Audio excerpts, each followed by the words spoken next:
Hi all, നമ്മൾ ചോദ്യക്കലവറിയുടെ 8ാമത്തെ ക്ലാസ്സിലേക്ക് കൂട്ടുകാർക്ക് സ്വാഗതം. ഇന്ന് നമ്മൾ പുതിയ SSCRT-യിൽ ഒരു നമ്മുടെ PSCക്ക് ഇഷ്ടപ്പെട്ട ഒരു മേഖലയായ ഭൂപരിഷ്കരണത്തെ കുറിച്ചിട്ട് വ്യക്തമായിട്ട് ക്ലാസ്സിൽ പറയുന്നുണ്ട്. നമുക്ക് ഇന്ന് ചോദ്യക്കലവറിയിൽ ഭൂപരിഷ്കരണമാണ് ഉൾപ്പെടുത്തിയിരിക്കുന്നത്. നമ്മൾ ആസൂത്രണ കമ്മീഷൻ, നാഷണൽ ഡെവലപ്മെന്റ് കൗൺസിൽ, ഹരിത വിപ്ലവം, reserve bank of India, Kerala bank, അങ്ങനെ ടോപ്പിക്കുകൾ PSCയുടെ ഫേവറേറ്റ് ആയിട്ടുള്ള ടോപ്പിക്കുകൾ ഉണ്ട് അല്ലെ. ആ ടോപ്പിക്കുകൾ നമ്മുടെ SCRT-യിൽ എന്തൊക്കെ പറഞ്ഞിട്ടുണ്ടോ അതൊക്കെ നിങ്ങളുടെ മുന്നിലേക്ക് എത്തി. SCRT ഫുള്ള് നിങ്ങളുടെ മുന്നിലെത്തും കേട്ടോ. നമ്മൾ ബയോളജി ക്ലാസ്സിൽ സ്റ്റാർട്ട് ചെയ്തിട്ടുണ്ട്. 5ാം ക്ലാസ് മുതൽ 10ാം ക്ലാസ് വരെയുള്ള ഫുൾ ബയോളജി, കെമിസ്ട്രി, ഫിസിക്സ് ഒക്കെ തരാം കേട്ടോ. നമുക്ക് ബയോളജി ഓരോരോ ലെസൺ 5ാം ക്ലാസ് തൊട്ട് തന്നെ സ്റ്റാർട്ട് ചെയ്തിട്ട് പഠിച്ചിട്ട് പോകാം. അപ്പോൾ ക്ലാസ്സുകൾ ഇങ്ങനെ വന്നുകൊണ്ടിരിക്കും. നിങ്ങളുടെ സപ്പോർട്ടാണ് നമ്മുടെ ക്ലാസ്സുകൾ. നമുക്ക് ഒരു ദിവസം വേണമെങ്കിൽ 2 or 3 ക്ലാസ്സുകളൊക്കെ ഇടാൻ റെഡിയാണ്. പക്ഷെ നിങ്ങൾ സപ്പോർട്ട് കുറവായത് കൊണ്ടാണ് നമ്മൾ എന്ത് ചെയ്യുന്നത്, നമുക്ക് അതിനനുസരിച്ചിട്ട് നമുക്ക് ആ വീഡിയോ ഇടാനുള്ള നമ്മുടെ ഒരു എനർജി ഇല്ലേ ഒക്കെ നിങ്ങൾ തന്നെയാണ്. അപ്പോൾ തീർച്ചയായിട്ടും ക്ലാസ്സുകൾ ഇഷ്ടപ്പെടുകയാണെങ്കിൽ സബ്സ്ക്രൈബ് ചെയ്ത് സപ്പോർട്ട് ചെയ്യുക, ലൈക്ക് ചെയ്യുക. അതേപോലെ തന്നെ ടെലിഗ്രാം ഗ്രൂപ്പിൽ ജോയിൻ ചെയ്യുക കേട്ടോ. നിങ്ങളുടെ വിലയേറിയ കമന്റുകളൊക്കെ താഴെ ഇടുക. നമുക്ക് ക്ലാസ്സിലേക്ക് കിടക്കാം. അപ്പോൾ ചോദ്യക്കലവറ കാണാത്ത കൂട്ടുകാരുണ്ടെങ്കിൽ 7 ടോപ്പിക്കുകൾ നമ്മുടെ പുതിയ SCRT ബേസ് ചെയ്തിട്ടുള്ള ടോപ്പിക്കുകൾ 7 ഇട്ടിട്ടുണ്ട്. ഡീറ്റെയിൽ ആയിട്ടുള്ള ക്ലാസ്സുകളാണ്. നന്നായിട്ട് പഠിച്ച് മാർക്കുകളാക്കി മാറ്റുക കേട്ടോ. വരാൻ പോകുന്ന കമ്പനി കോർപ്പറേഷൻ ലാസ്റ്റ് ഗ്രേഡ്, അതുപോലെ കമ്പനി കോർപ്പറേഷൻ അസിസ്റ്റന്റ്, VFAയുടെ നോട്ടിഫിക്കേഷൻ, ബിവ്കോ LD, ദേവസ്വം LDകളൊക്കെ കിടക്കുന്നുണ്ട് അല്ലേ. അതിലേക്കൊക്കെ നിങ്ങൾക്ക് ഒരു പ്രചോദനമാണ് കേട്ടോ. നിങ്ങൾക്ക് ഒരു മുതൽക്കൂട്ടായിരിക്കും ക്ലാസ്സുകൾ. നമുക്ക് നോക്കാം. ഭൂപരിഷ്കരണം കണ്ടോ. സ്വതന്ത്ര ഇന്ത്യയിൽ കാർഷിക രംഗത്തെ ശ്രദ്ധേയമായ മാറ്റങ്ങൾക്ക് തുടക്കം കുറിച്ച നടപടിയായിരുന്നു ഭൂപരിഷ്കരണം. വ്യക്തികൾക്ക് കൈവശം വയ്ക്കാവുന്ന, എന്താണ് ഈ ഭൂപരിഷ്കരണം കൊണ്ട് ഉദ്ദേശിക്കുന്നത്? ഭൂപരിഷ്കരണം, ഭൂമിയിൽ പരിഷ്കരണം കണ്ടോ. ഒരു പരിഷ്കാരം കൊണ്ടുവരികയാണ്. എന്താ പറഞ്ഞിരിക്കുന്നത്? വ്യക്തികൾക്ക് കൈവശം വെക്കാവുന്ന ഭൂമിയുടെ പരിധി നിശ്ചയിക്കുക. ഇപ്പൊ നിങ്ങൾക്ക് കയ്യിൽ 1 ഏക്കർ വെക്കാമെങ്കിൽ എനിക്കും 1 ഏക്കറെ വെക്കാൻ പറ്റുള്ളൂ. എനിക്ക് 5 ഏക്കർ വെക്കാൻ പറ്റില്ല. അപ്പൊ ഒരു പരിധി നിശ്ചയിച്ചു. ഇത്ര ഏക്കർ ഭൂമി മാത്രമേ ഒരാളുടെ കൈവശം വെക്കാൻ സാധിക്കുകയുള്ളൂ. അതായിരുന്നു. അല്ലെങ്കിൽ എന്താകും? ഒരാളുടെ കൈവശം മാത്രം ഒരുപാട് സ്വത്തുക്കൾ ഉണ്ടാകും, മറ്റുള്ളവർക്ക് ഒന്നും ഉണ്ടാകില്ല. അപ്പൊ അത് വേണ്ട. അപ്പൊ അതിന് ഈക്വൽ ആയിട്ട് കൊണ്ടുവരാനാണ് ഭൂപരിഷ്കരണം കൊണ്ട് നടപ്പിലാക്കിയത്. ഇതിലൂടെ ലക്ഷ്യമിട്ടത് സ്വതന്ത്രത്തിന് മുമ്പ് തന്നെ ഇന്ത്യയിൽ ഭൂപരിഷ്കരണം എന്ന ആശയം രൂപപ്പെട്ടിരുന്നു. ഓക്കെ, സ്വാതന്ത്ര്യത്തിന് ശേഷമല്ല, 47-ന് മുമ്പ് തന്നെ എന്ത് ചെയ്തിട്ടുണ്ടായിരുന്നു? ഭൂപരിഷ്കരണം എന്ന ആശയം രൂപപ്പെട്ടിട്ടുണ്ടായിരുന്നു. നെഹ്റുവിന്റെ അധ്യക്ഷതയിൽ, നമുക്കിതാ ഈ ആൾക്കാരെയൊക്കെ പഠിച്ചു വെക്കണം കേട്ടോ. സ്റ്റേറ്റ്മെന്റ് വന്ന് കയറുവേ ക്വസ്റ്റ്യൻസ്. കാരണം ഈ അടുത്ത് നടന്ന പ്രിലിംസിന്റെ എക്സാമിന്റെ ക്വസ്റ്റ്യൻസ് ഒക്കെ നിങ്ങൾ കണ്ടല്ലോ. സയൻസ് ഒക്കെ ഒരു ലെവലില് ക്വസ്റ്റ്യൻസ് ആണ് വന്നിരിക്കുന്നത്. ഒക്കെ SSCRT-ന്ന് കോപ്പി പേസ്റ്റ് ആണ്. മനസ്സിലാവുന്നുണ്ടോ? അപ്പൊ ഇങ്ങനെ സ്റ്റേറ്റ്മെന്റ് തരുന്ന സമയത്ത് അത് ഞാൻ ഒരു ലെസൺ ഫുള്ളും അങ്ങോട്ട് ഇട്ടൊന്ന് വായിച്ചിട്ട് ഞാൻ പോകുന്നില്ല. നമ്മൾ ഏതാണോ ടോപ്പിക്ക്, ആ ടോപ്പിക്കുമായിട്ട് ബന്ധപ്പെട്ട് എന്തൊക്കെ SCRT പറഞ്ഞിട്ടുണ്ട് അതൊക്കെ അങ്ങനെ സെക്ഷൻ തിരിച്ച് തരുന്നുണ്ട്. നിങ്ങൾക്ക് പഠനം ഈസിയാക്കാൻ വേണ്ടിയിട്ടാണ് കേട്ടോ. നെഹ്റുവിന്റെ അധ്യക്ഷതയിൽ കൂടിയ ഒരു കമ്മിറ്റിയുടെ ശുപാർശ പ്രകാരം സാമ്പത്തിക വികസനം ലക്ഷ്യമാക്കി JC കുമരപ്പയുടെ നേതൃത്വത്തിൽ ഒരു കാർഷിക പരിഷ്കരണ കമ്മിറ്റിയെ നിയോഗിച്ചു അല്ലേ. ഒരു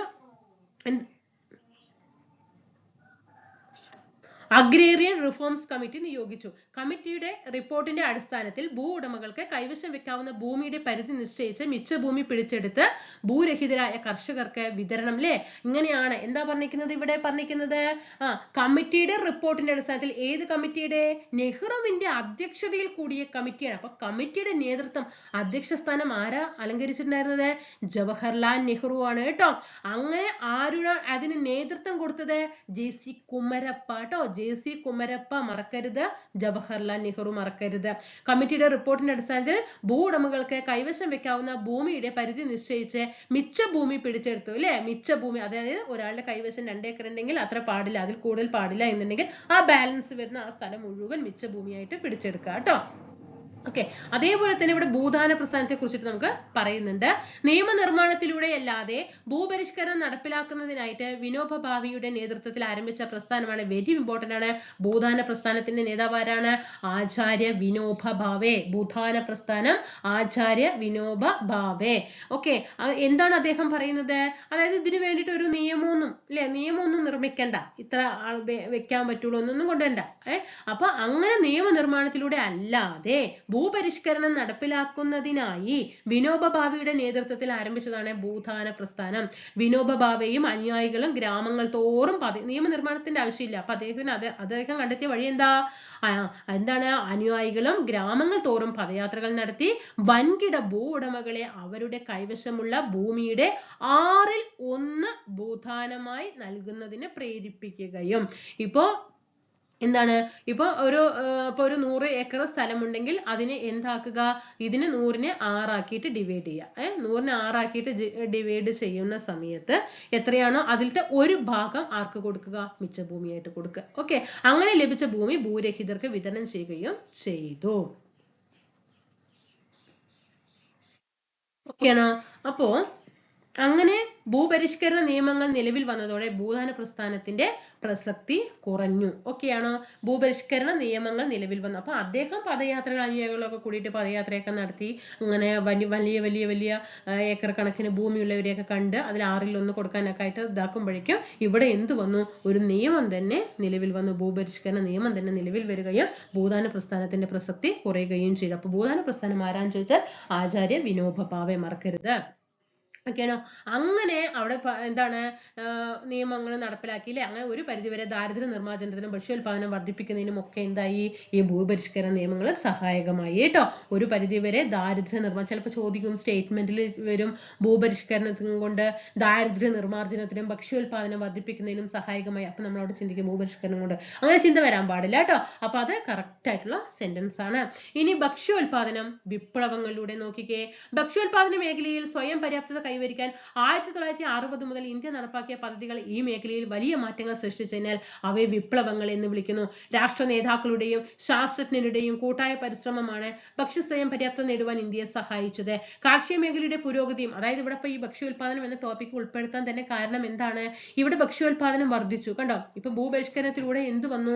ദാരിദ്ര്യ നിർമ്മാർജ്ജനവും ഭക്ഷ്യോൽപാദനവും ഒക്കെ വർദ്ധിക്കുന്നതിന് സഹായമായി. അങ്ങനെ ഭക്ഷ്യോൽപാദനം വർദ്ധിപ്പിച്ചപ്പോഴാണ് അത് എന്ത് ചെയ്യുന്നത്? വിപ്ലവങ്ങളിലൂടെ വന്നത്. ഏത് വിപ്ലവം? ഹരിത വിപ്ലവം. ഓക്കെ, രാഷ്ട്ര നേതാക്കളുടെയും ശാസ്ത്രജ്ഞരുടെയും കൂട്ടായ പരിശ്രമമാണ് ഭക്ഷ്യ സ്വയം പര്യാപ്തത നേടുവാൻ ഇന്ത്യയെ സഹായിച്ചത്. കാർഷിക മേഖലയുടെ പുരോഗതിയും ഭക്ഷ്യോൽപാദന രംഗത്തെ സ്വയം പര്യാപ്തതയും ലക്ഷ്യമാക്കിയിട്ടാണ് ഹരിത വിപ്ലവം ആരംഭിച്ചത്. അത്യുൽപാദന ശേഷിയുള്ള, വെരി ഇമ്പോർട്ടന്റ് ആണ്, അത്യുൽപാദന ശേഷിയുള്ള വിത്തിനങ്ങൾ, ജലസേചന സൗകര്യങ്ങൾ, രാസവളം, കീടനാശിനികൾ, അത്യാധുനിക യന്ത്രങ്ങൾ എന്നിവ ഉപയോഗപ്പെടുത്തി ചുരുങ്ങിയ കാലം കൊണ്ട് കാർഷിക മേഖലയിൽ കൈവരിച്ച മാറ്റമാണ് ഹരിത വിപ്ലവം എന്ന് അറിയപ്പെടുന്നത്. അത്യുൽപാദന ശേഷിയുള്ള ഈ ഒരു പോയിന്റ് നന്നായിട്ട് നിങ്ങൾ പഠിച്ചു വെച്ചോ. ഈ ഒരു ബോക്സ് ഇതാണ് എന്നും സ്റ്റേറ്റ്മെന്റിൽ വരാറുള്ളത്. അത്യുൽപാദന ശേഷിയുള്ള വിത്തിനം, ജലസേചന സൗകര്യം, രാസവളം, കീടനാശിനി, അത്യാധുനിക യന്ത്രങ്ങൾ. ഓക്കെ, ഇതൊക്കെയാണ് ഹരിത വിപ്ലവം കേട്ടോ. 1960 to 70 വരെയും ഒന്നാം ഘട്ടം, 1960 to 70, രണ്ടാം ഘട്ടം 70 to 80 വരെയുമാണ്. 2 ഘട്ടങ്ങളായിട്ടാണ് ഹരിത വിപ്ലവം നടന്നത്. 60 to 70 ഒന്നാം ഘട്ടം, 70 to 80 രണ്ടാം ഘട്ടം.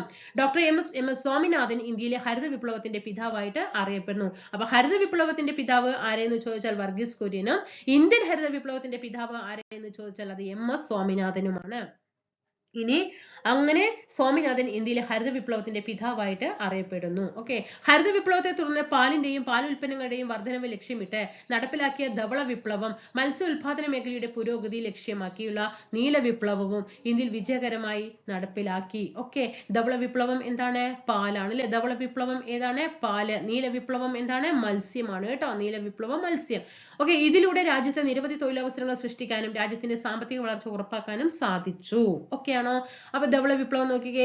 മലയാളിയായ ഡോക്ടർ വർഗീസ് കുര്യന്റെ നേതൃത്വത്തിൽ ഇന്ത്യയിൽ പാൽ ഉൽപാദനത്തിന് സമൂലമായ മാറ്റങ്ങൾക്ക് ധവള വിപ്ലവത്തിലൂടെ തുടക്കം കുറിച്ചു.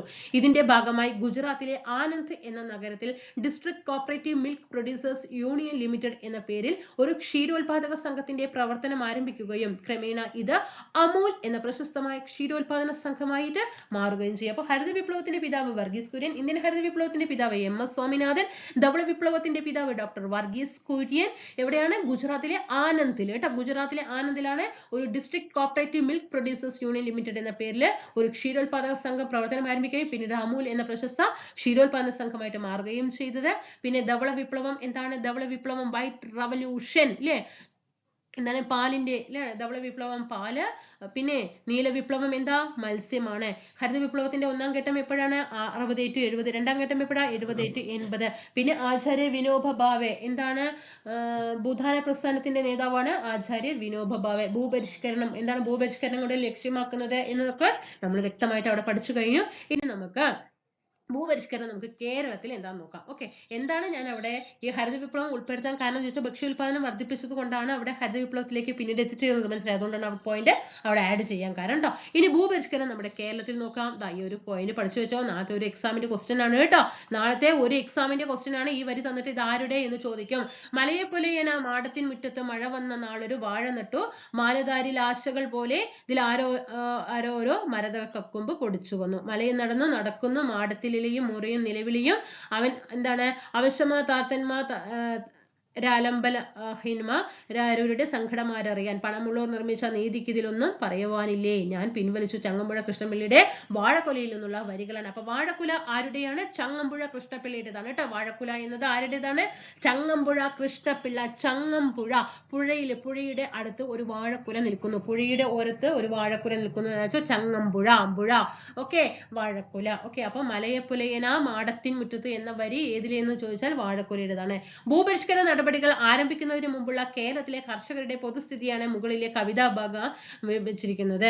ഓക്കെ, ചിലപ്പോൾ ഈ വരി തന്നിട്ട് ഇത് ഏതുമായി ബന്ധപ്പെട്ട വരികളാണ് ചോദിക്കും. ചിലപ്പോൾ ഹരിത വിപ്ലവം, ഭൂപരിഷ്കരണ നടപടി, ഭൂപരിഷ്കരണം എന്നൊക്കെ തരാം. അപ്പൊ ഭൂപരിഷ്കരണ നടപടികൾ ആരംഭിക്കുന്നതിന് മുമ്പുള്ള കേരളത്തിലെ കർഷകരുടെ പൊതുസ്ഥിതിയാണ് മുകളിലെ കവിതാ ഭാഗം. ഈ കവിതയിൽ നിന്ന് അക്കാലത്തെ സാമൂഹ്യ വ്യവസ്ഥയെക്കുറിച്ച് എന്തൊക്കെ സൂചനകൾ ലഭിക്കുന്നു. ഓക്കെ, ഇത്തരം സാമൂഹ്യ സാമ്പത്തിക പ്രശ്നങ്ങൾ പരിഹരിക്കുന്നതിനായിട്ട് 1957 നിലവിൽ വന്ന കേരള സർക്കാർ കാർഷിക ബന്ധം നിയമം അവതരിപ്പിച്ചത്.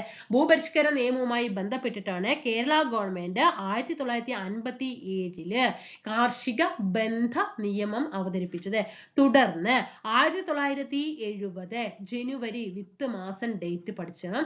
ജനുവരി 1 നിലവിൽ വന്ന കേരള ഭൂപരിഷ്കരണ ഭേദഗതി നിയമപ്രകാരം കുടിയാന്മാർക്ക് കൃഷിഭൂമിയിൽ സ്ഥിരാവകാശം ലഭിച്ചു. ഓക്കെ, 57 കേരള ഗവൺമെന്റ് കാർഷിക ബന്ധ നിയമം നടപ്പിലാക്കുന്നത്. അടുത്തത് 1917 ജനുവരി 1 നമ്മുടെ കേരളത്ത് ഭൂപരിഷ്കരണ നിയമം എന്താണ്? കുടിയാന്മാർക്ക് കൃഷിഭൂമിയിൽ സ്ഥിരാവകാശം ലഭിച്ചു. ഇനി നമ്മൾ നേരത്തെ പഠിച്ചു ഭൂപരിധി എത്രയാണ് ഭൂപരിധി തിട്ടപ്പെടുത്തിയിട്ടുണ്ടായിരുന്നത്. കേരള ഭൂപരിഷ്കരണ നിയമം ഈ വകുപ്പുകൾ പഠിച്ചോ. 82ാം വകുപ്പ് അടുത്ത എക്സാമിന്റെ ക്വസ്റ്റ്യൻ ആണ്. കേരള ഭൂപരിഷ്കരണ നിയമം 82ാം വകുപ്പ് പ്രകാരം ഒരു വ്യക്തിക്ക് പരമാവധി കൈവശം വെക്കാവുന്ന ഭൂപരിധി 7.5 ഏക്കറും ഒരു കുടുംബത്തിന് 15 ഏക്കറുമാണ്. ഒരു വ്യക്തിക്ക് ഇപ്പൊ നിങ്ങൾ ഒരാൾക്കാണെങ്കിൽ എത്രയാണ്? 7.5 ഏക്കർ. 7.5 ഏക്കർ. ഇനി ഒരു കുടുംബമാണെങ്കിൽ എത്രയാണ്? 15 ഏക്കറുമാണ്. അതായത് അതിന്റെ ഇരട്ടി. ഓക്കെ, ഓരോ വ്യക്തിക്കാണെങ്കിൽ 7.5, അതിന്റെ ഇരട്ടിയാണ് ഒരു കുടുംബത്തിന്. എന്നാൽ കുടുംബത്തിൽ 5 അംഗങ്ങളിൽ കൂടുതൽ ഉണ്ടെങ്കിൽ 20 ഏക്കർ വരെ കൈവശം വെക്കാവുന്നതാണ്. വെരി വെരി ഇമ്പോർട്ടന്റ് ആണ് കേട്ടോ. ഇനിയിപ്പോ ഒരു കുടുംബം എന്ന് പറയുന്നതിൽ 6 ആൾ ഉണ്ടെങ്കിൽ എത്രയാകാം? 20 ഏക്കർ വരെ കൈവശം വെക്കാവുന്നതാണ്. ഇനി കേരളത്തിലെ ഭൂപരിഷ്കരണ നിയമങ്ങളുടെ പ്രധാനപ്പെട്ട ഫലങ്ങൾ. Very very important. അടുത്ത സ്റ്റേറ്റ്മെന്റ് ക്വസ്റ്റ്യൻ ആണ്. കേരളത്തിലെ ഭൂപരിഷ്കരണ നിയമങ്ങളുടെ പ്രധാനപ്പെട്ട ഫലങ്ങൾ. കൈവശ ഭൂമിയുടെ മേലിലുള്ള പരിധി നിർണ്ണയിക്കപ്പെട്ടു. അതാണ് ഇവിടെ നിർണ്ണയിക്കപ്പെട്ടില്ലേ. 7.5 ഏക്കർ, 15 ഏക്കർ, 20 ഏക്കർ എന്നൊക്കെ വന്നില്ലേ. കൈവശ ഭൂമിയുടെ മേലുള്ള പരിധി നിർണ്ണയിക്കപ്പെട്ടു.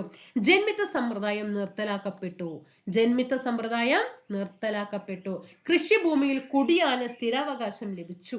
കാർഷിക മേഖലയിൽ നിലനിന്നിരുന്ന ചൂഷണവും അസമത്വവും ഒരു പരിധി വരെ ഇല്ലാതാക്കാൻ കഴിഞ്ഞു. പൂർണ്ണമായും ഇല്ലാതാക്കാൻ കഴിഞ്ഞു എന്ന് ചിലപ്പോൾ സ്റ്റേറ്റ്മെന്റ് വരും. ഒരു പരിധി വരെയാണ്, അപ്പോഴും ബാലൻസ് ആയിട്ട് നിൽക്കുന്നുണ്ട്. മനസ്സിലാകുന്നുണ്ടോ? കൈവശ ഭൂമിയുടെ മേലുള്ള പരിധി നിർണ്ണയിക്കപ്പെട്ടു. ജന്മിത്ത സമ്പ്രദായം നിർത്തലാക്കപ്പെട്ടു. കൃഷിഭൂമിയിൽ കുടിയന് സ്ഥിരാവകാശം ലഭിച്ചു. കാർഷിക മേഖലയിൽ നിലനിന്നിരുന്ന ചൂഷണവും അസമത്വവും ഒരു പരിധി വരെ ഇല്ലാതാക്കാൻ കഴിഞ്ഞു. സ്റ്റേറ്റ്മെന്റ് വരും. ഈ ഓപ്ഷൻ തന്നെ കേരളത്തിലെ ഭൂപരിഷ്കരണ നിയമങ്ങളുടെ ഫലമായി ഉണ്ടായ മാറ്റങ്ങളിൽ ഉൾപ്പെടുന്നവ ഉൾപ്പെടാത്തവ പറഞ്ഞിട്ട് തരും. അപ്പൊ ഈ 4 വ്യക്തമായിട്ട് പഠിക്കുക. 1957 കാർഷിക ബന്ധ നിയമം നടപ്പിലാക്കിയത്. 70 ജനുവരി 1 കേരള ഭൂപരിഷ്കരണ ഭേദഗതി നിയമം നിലവിൽ വന്നത്. ഭൂപരിധി നടപ്പിലാക്കിയത് 82ാം വകുപ്പ് പ്രകാരമാണ്. കേരള ഭൂപരിഷ്കരണ നിയമം 82ാം വകുപ്പ് പ്രകാരമാണ്. മനസ്സിലാക്കുക. ഒരാൾക്ക് 7.5 ഏക്കറെ വെക്കാൻ പറ്റുള്ളൂ. ഒരു കുടുംബത്തിന് അത് 5 ആളാണെങ്കിൽ 15 ഏക്കർ ആകാം. പക്ഷേ 5ൽ കൂടുതലായാൽ 20 ഏക്കർ വരെ ആകാം. ഇനി വാഴക്കുല. ചങ്ങമ്പുഴ കൃഷ്ണപിള്ളിയുടേതാണ് വാഴക്കുല. ഓക്കെ, അപ്പൊ ഈ കവിത ഒരിക്കലും മറക്കരുത്. വാഴക്കുല എന്ന കവിത ആരുടേതാണ്? ചങ്ങമ്പുഴ. പുഴയുടെ ഓരത്ത് ഒരു വാഴ നിൽക്കുന്നു എന്ന് കണക്കാക്കുക കേട്ടോ.